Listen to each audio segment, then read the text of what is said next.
Hi everyone, Erica Rendell here to talk about Vancouver's West Side real estate areas, days on market, price per square foot, sales ratio, and just talk about the numbers over the last 40, 50 days. I think I last did a video on the West Side about a month and a half ago. And it was so interesting, or it was just sort of a different time in the marketplace because there was a lot of new rules coming into effect this month. And we are seeing them take place. For example, the cooling off period, which is a whole other video. You are now allowed to retract your offer or change your mind if you make an offer on a property with a fee, of course. There's a 0.25 fee for that type of walking away from the transaction, so to speak. But very big sort of new information for buyers and realtors. We're representing the buyers, the cooling off period. We've got the foreign buyers restriction on purchasing property in Vancouver, BC, and of course all the rentals all the strata buildings that previously had rental restrictions are now allowed to rent out their properties. So there were a lot of hot topics that were being discussed. We haven't really seen the implications of any of these topics over the last 4 weeks or so. It's far too soon to see how any of this is going to make a difference in our marketplace. But we do know that the market in December was a slower marketplace as expected because people were away on holidays, including myself. I hope everyone had a really good time off and was able to enjoy the holidays over the last month or so. But typically, we do see sales numbers down, inventory down a little bit towards the end of November and December. So I don't get all, excited or worried when I see the numbers being lower than I usually do during that first or sort of the last 3 weeks of December, simply because it is typically a slower time in the year. But this year, based on the few matters that I just spoke about, it's a little more concerning because of the interest rates and the inflation and other external factors. But when we do look closely at the numbers, including the West Side neighborhoods, Kitsilano, Fairview, which are the most two active areas in Vancouver West Side, meaning they have the most number of sales in the condos, townhomes, category style properties, but including Point Grey, the university going south. We've got Mackenzie Heights, Kerrisdale going right out to the Southlands.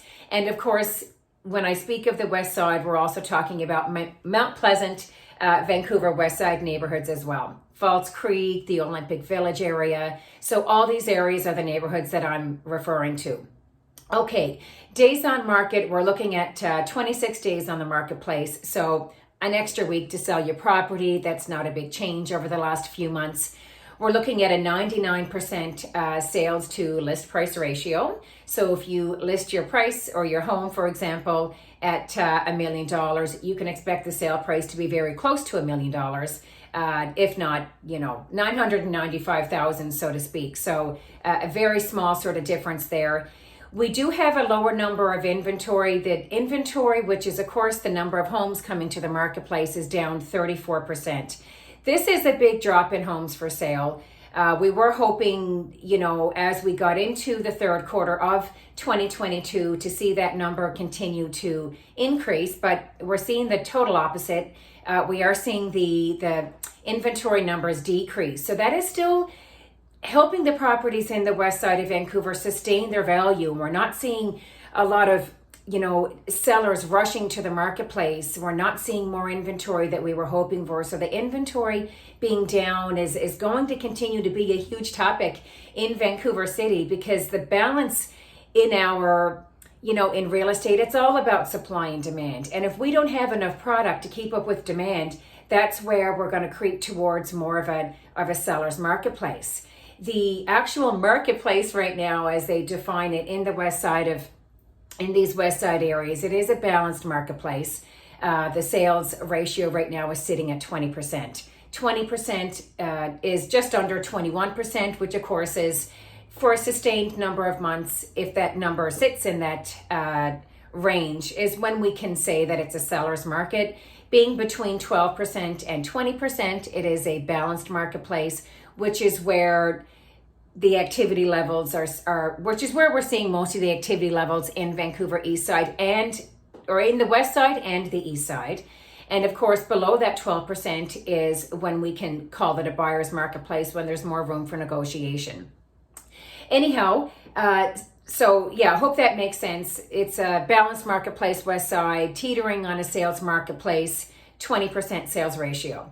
The sold properties are actually down almost 25%. So we've got inventory down 34%. Sales are down. We've got the sale price actually being $893,000. That's $893,000, and that price is down 10%. So from just actually a month and a half prior, which was $995,000. So we saw a drop in sales price, solds, inventory, even in buyer confidence, because I think a lot of buyers are waiting and they're hoping to see a change in the interest rate, in the interest rates. Hopefully we'll see a downwards trend starting to happen in the first 3 to 6 months of this year.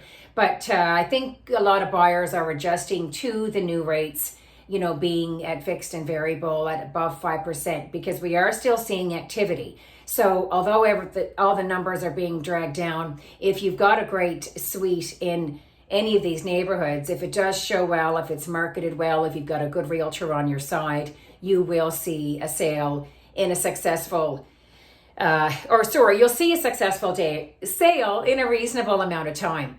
What else do we have? The buyer's best bet are the more expensive, higher priced properties between $2 million and $2.25.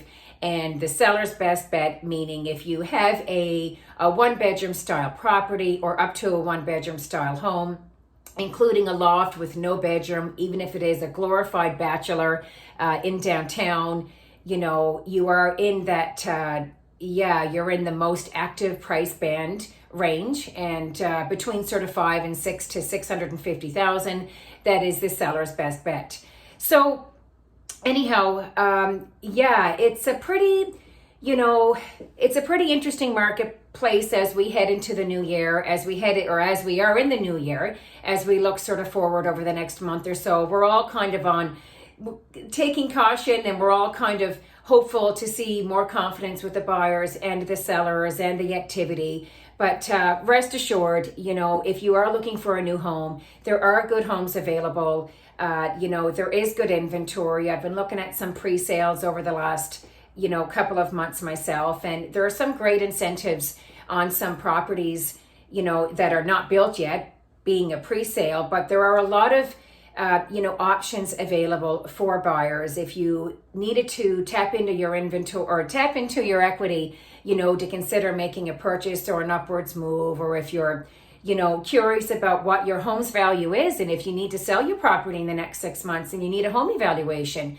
you've got to reach out to your realtor and talk about your specific neighborhood, because there's so many, aspects to the whole process if you're selling or if you're going to be purchasing a property. And you really need to know your numbers, price per square foot, days on market, what's selling, what's not, is it a good time? So that's what we are here for. If you do have questions, please feel free to reach out to me. It's Erica Rendell, and I'll be doing an Eastside report sometime soon as well. And you can, follow me for regular real estate updates if you're interested. Okay, have a great day, everyone. Talk to you later.